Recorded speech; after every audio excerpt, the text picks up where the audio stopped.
So let's jump into it. My name is Stephanie, and this is the good, the bad, and the ugly of social engineering. First, I'm going to do a quick little introductory about myself. I am a Utah transplant.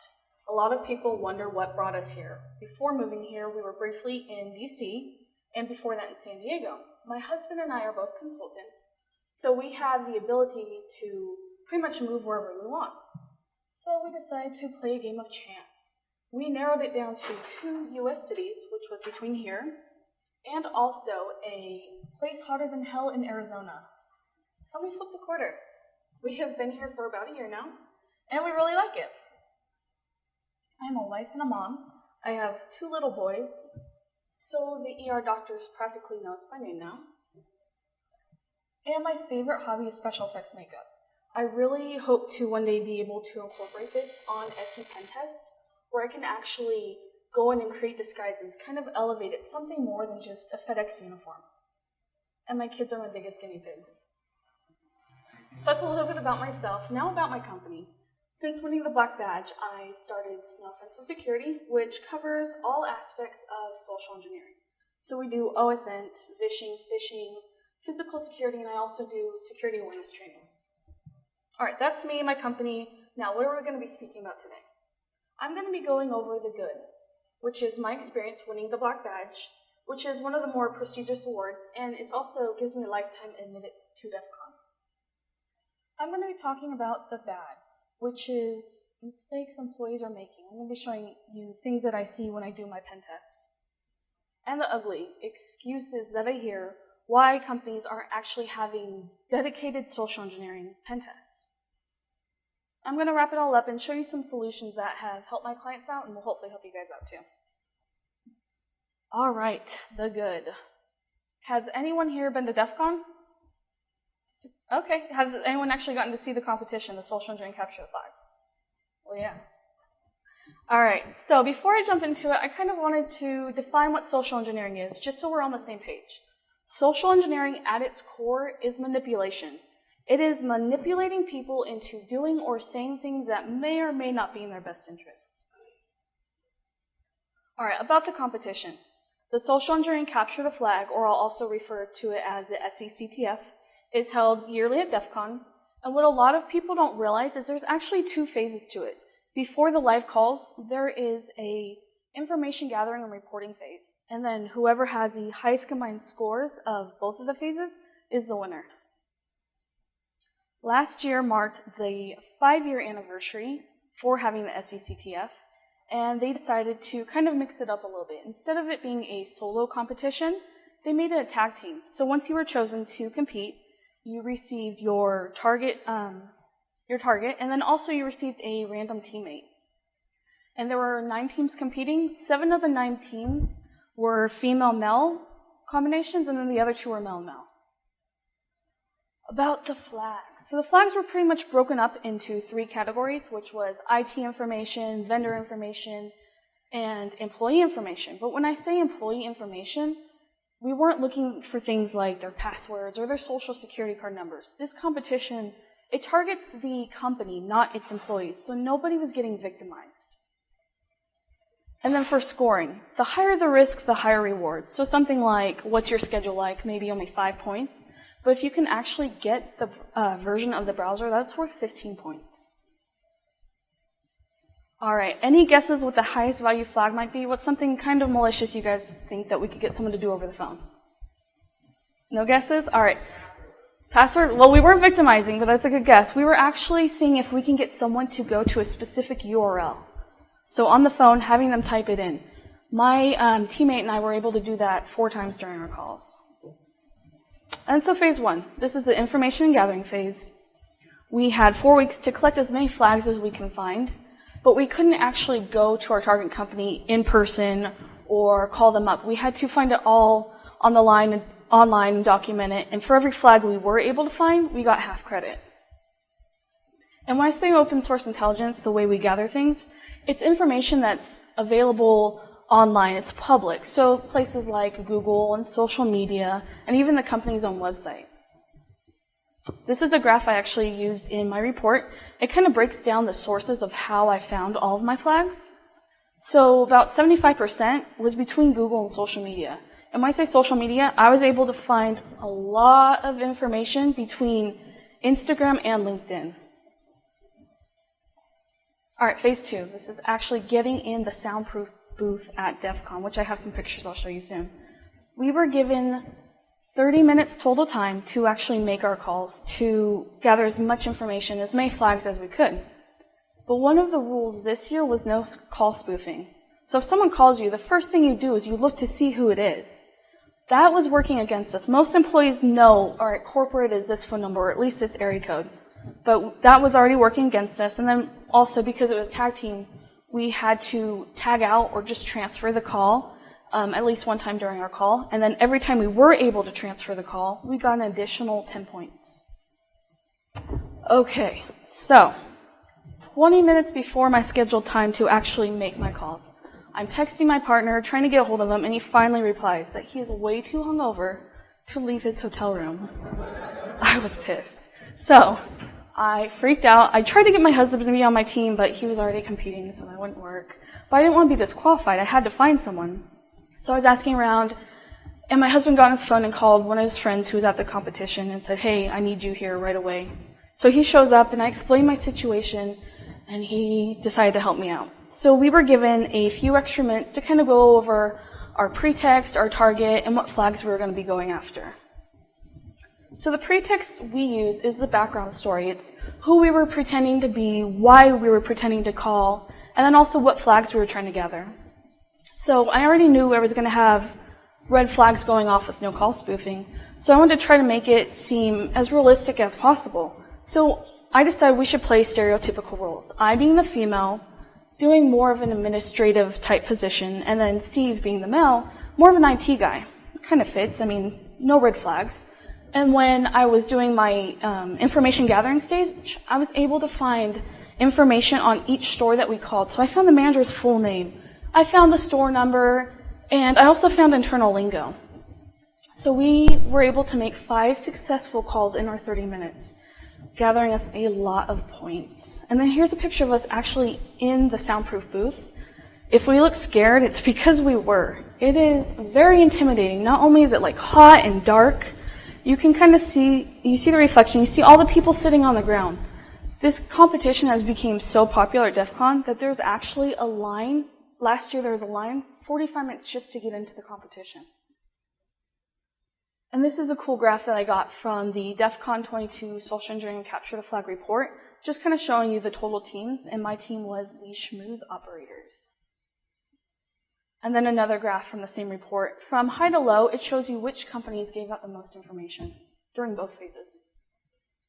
And Pixar didn't happen. This is us at DEF CON closing ceremonies getting the black badge. And then another picture. So this kind of wraps up the good, my experience with the social engineering capture the flag. So now let's move on to the bad. I'm going to show you some big vulnerabilities that I'm finding when I do my SE pen test. But first I want to clear up a common misconception. So you hear all the time that humans are the weak link, which is true, but you'll hear things like you can't patch stupid or users are stupid. But that's not true. People are smart. We hire them to do specific jobs because they know what they're doing. But we can't expect them to know about security if we're not training them properly. Alright, so when I do my SE pen test, I always start with OSINT, whether I'm doing vishing, phishing, physical security, or security awareness trainings. So I look and I see what information I can find and gather on these people. So when I do physical security, I look at badges. I mostly look at them so I can replicate them. I get the orientation of how the layout is, where pictures are placed, is there a logo, kind of that feel. And I also look for trappings. I look for how your employees are dressed. Is it casual? Is it formal? Things that I want to blend in. You can also see she has her badge on her hip. That's something I would prefer because it's further away from the eye. It's a little less, it's not in your face. And I also look if they have any additional credentials. So not only does she have a badge, she also has a name tag that has 2 logos, her name, and her position. Another giveaway is lanyards. You want to make sure you're blending in, so you need to see if they're company lanyards or if they're personal lanyards. If I wouldn't have the time or budget to actually recreate a company lanyard, I would try to do something like at least get the same color and try to get the same thickness. All right, this person works in the medical field. And when you're looking at badges, you really want to pay attention to symbology. There's letters, numbers, colors, symbols, all these things on these badges, and they all have a purpose. So you can see the S on the corner by her picture.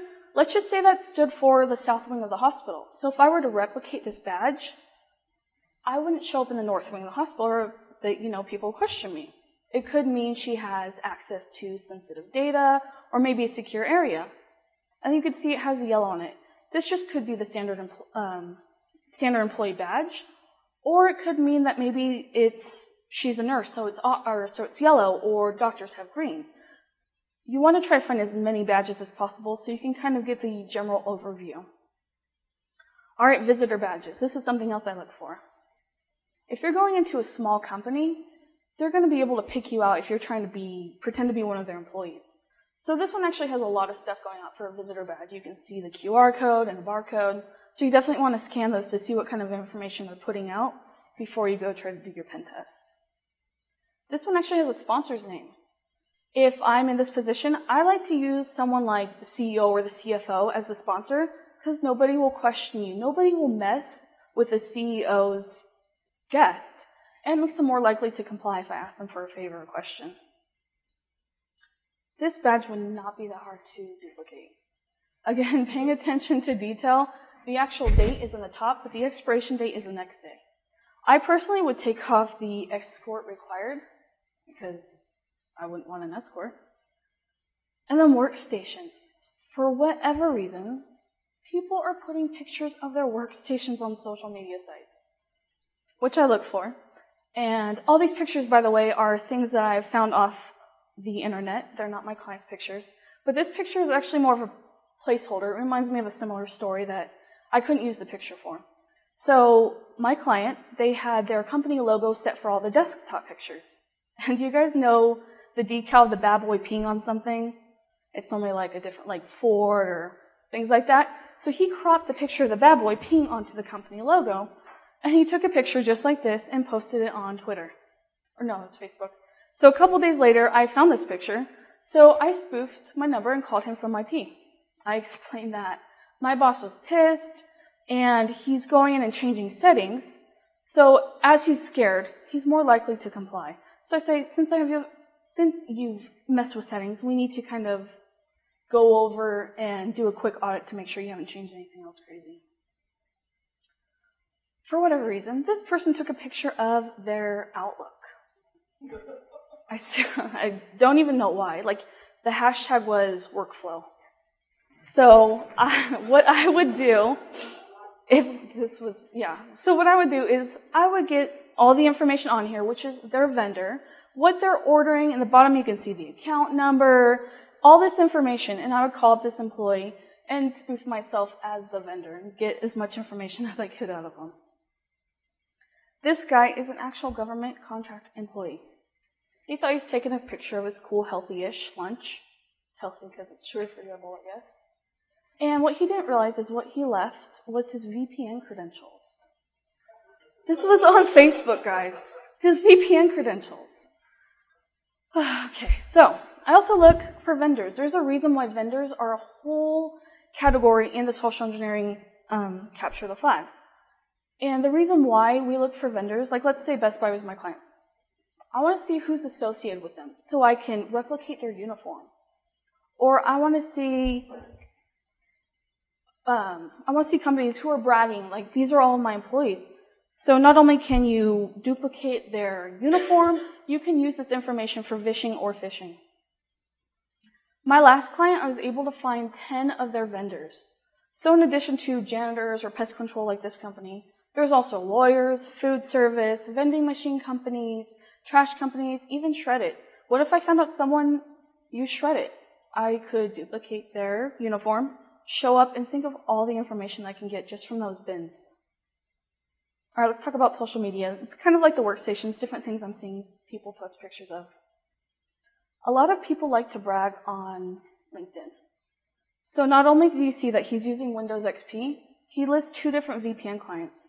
Think of if his coworker was the same guy who put his VPN credentials out there. No crazy hacks. And this guy wanted to take a picture of his work schedule. What I look for is vacations. I love it when people are on vacation. That gives me an in. I would show up when he was gone, explain to the receptionist that he's expecting me to bring him these important papers, and that's it, I'm in.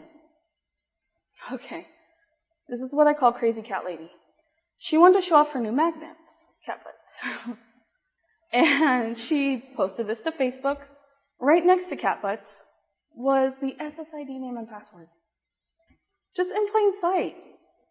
So as I'm going through all these, I kind of want you to think, is this information that is covered in my my security awareness trainings, or are my employees or coworkers putting this information out there and not realizing things that are right next to cat butts?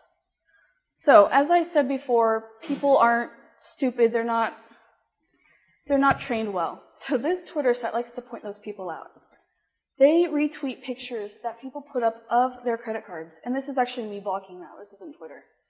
People don't realize the risk involved.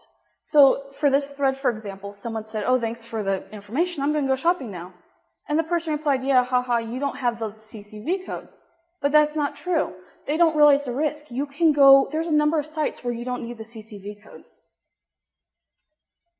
All right, let's talk about phishing. Traditional tests with phishing, it's not really social engineering. There's no back and forth communication. You just send out an email and see how many people will click a link or how many people will download something. So this is kind of a story that's been a big fish that's been going around. It's the ACH transaction. It's been big for about 2 years now. So what these bad guys do is they send out emails to your coworkers, to your employees. And what they're looking for is they're getting a sense of their writing style, their signature, do you go by any nicknames, as much information as they can. Then they create this fake email thread, which is pretty much from the CEO to the CFO, and it's going back and forth. And it starts with like, I'm so excited we got this new vendor, and you can kind of see them going back and forth for a little bit.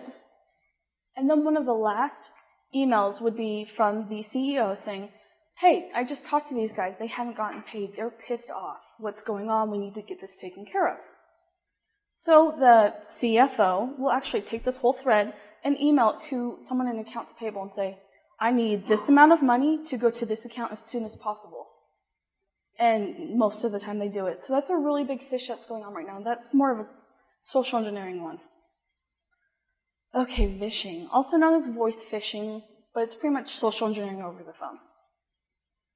For one of my clients, I was using the pretext I was calling from IT, so I needed their phone number, so I was able to spoof it. I couldn't find it online, so I thought maybe I can just call the receptionist and get the phone number. Before finishing my sentence, she just transferred me to help desk. So Andrew answers the phone. And I explained to him, oh, I'm sorry, I think I might have gotten the wrong number. What number is this? So that way I had the number. And he said, hold on, I'm new. And I wanted to pause the phone so I could squeeze for a second. I love new people and interns. They give me the most information. So once he got back on the phone and gave me the number, I went on to say, my computer's acting crazy, and my boss said, just call IT and figure out what they're using so you know to mimic it and use the same stuff. He was so excited to help me. He spent 10 minutes in detail going over all of the software and versions, and he said, make sure you're using Internet Explorer 9 because Internet Explorer 10 is wonky with some of our stuff. So we ended the call with him actually giving me the SSID and wireless password because apparently I was on the wrong one. All right. I have a lot of clients who want to see if I can just get passwords. That's just strictly what percentage of their employees will give me their password. So I made my list of names and numbers I was going to be calling, and I got to one particular employee. And I like getting passwords because not only is it a challenge, it's also kind of funny what people have their passwords as. So I go through my whole pretext of we ran patches and it looks like your computer didn't receive the patch. I'm going to have to be working overtime on the weekend just so when you come in Monday, everything's going to be fine. And so I said, I just need your login credentials so I can get this done so you'll be able to work just fine on Monday. So he's quiet, which makes me nervous when people are quiet. But before I can open my mouth and explain keep going, seeing what I can get out from him. He starts to whisper, "I have people in the room and my password contains profanities." So I, tried not to laugh. And then I said, "Let me just walk you through how to change your password. So that way it's something you feel comfortable." So not only is it funny to see what people have their password as, it's funny to see what they'll change them to when they think that they're going to be giving it to IT. So he changed his password to "I love my job 13." So that was actually a learning experience for me. From that last client, I was able to get 59% of passwords.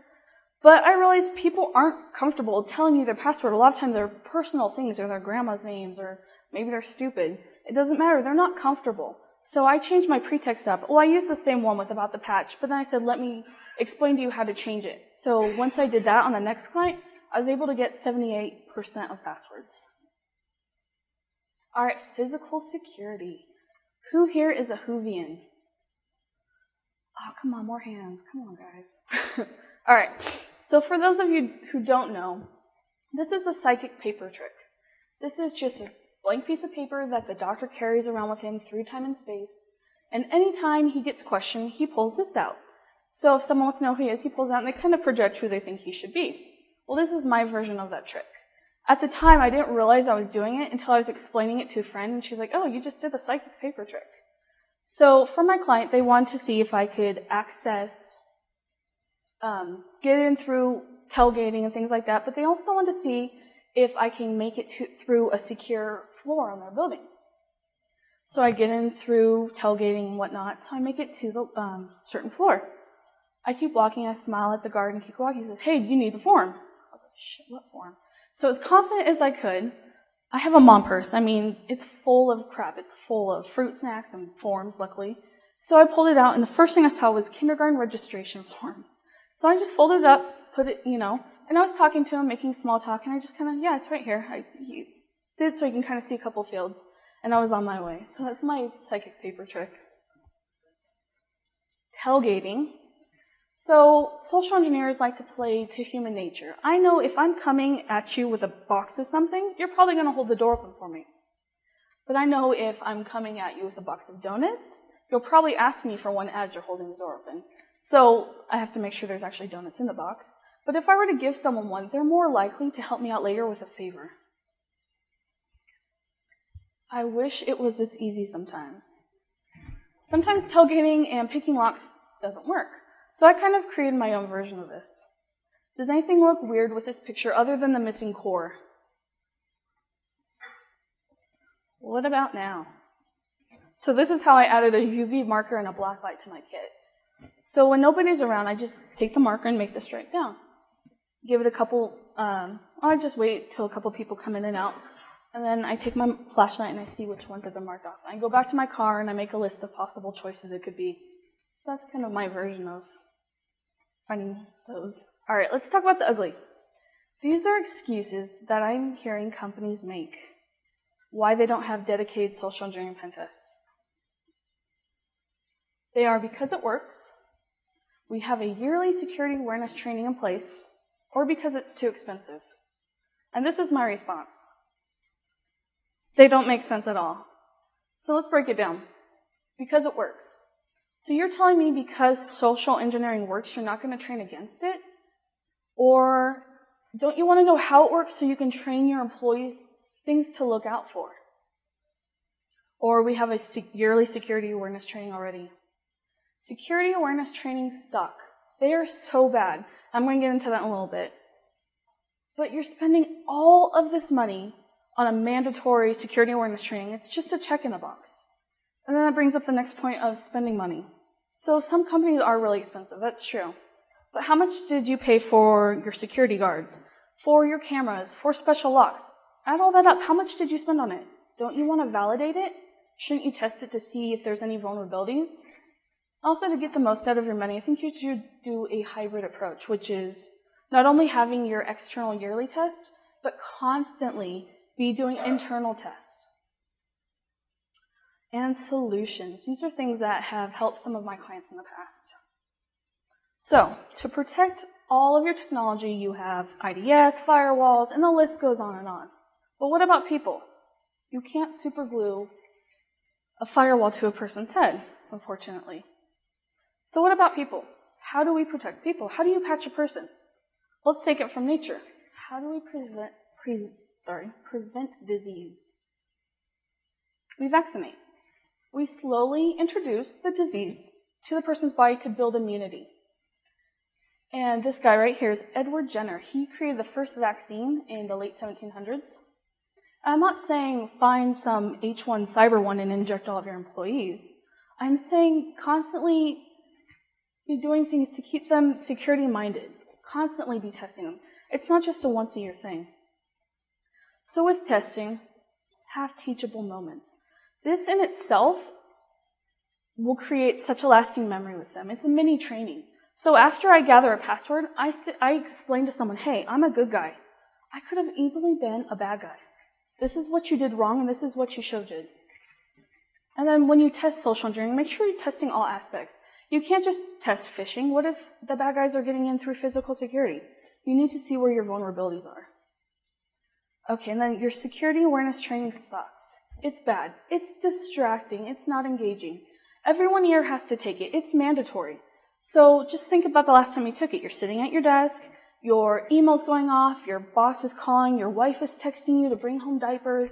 The list goes on and on. You're distracted. It's not a one-size-fits-all thing. Different companies have different vulnerabilities. So what they should have, they should be in person. You need to be away from distractions. You also need to have real-life examples shown. So like all those pictures I showed you, you need to have those in your security awareness training so people can realize, oh, I'm not supposed to do this. And you also need to empower your employees to say no. They need to feel like if they get suspicious of a caller, that you'll have their back. You need to have the CEO up there saying, hey, if you hang up on someone, that's okay. If you feel uncomfortable, that's all right. Don't give them information. And this is kind of the framework or life cycle that's helped some of my employees. So you have your external pen test once a year. And then off of the risks, you create a customized training so they can see examples of what they're doing wrong.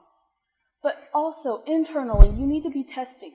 You need to be doing training off of more vulnerabilities. So that's constantly going on. All right, so let's do a quick recap. I talked about the good, which is my experience with the social engineering capture of the flag. I talked about the bad. I showed you examples of things people are putting out there that they shouldn't be. I also talked about the ugly, some excuses that we hear. And I showed you solutions. So this is how we change culture. We need to make our employees immune to this. It has to be just second nature to them. So constantly testing. They need to know internal testing is going on as well. All right, so what's going on with me in the future? I'm actually doing a social engineering 101 training. This is going to be at Circle CityCon in June, and it's free, kind of. You just buy a ticket to get in, and all the trainings are free.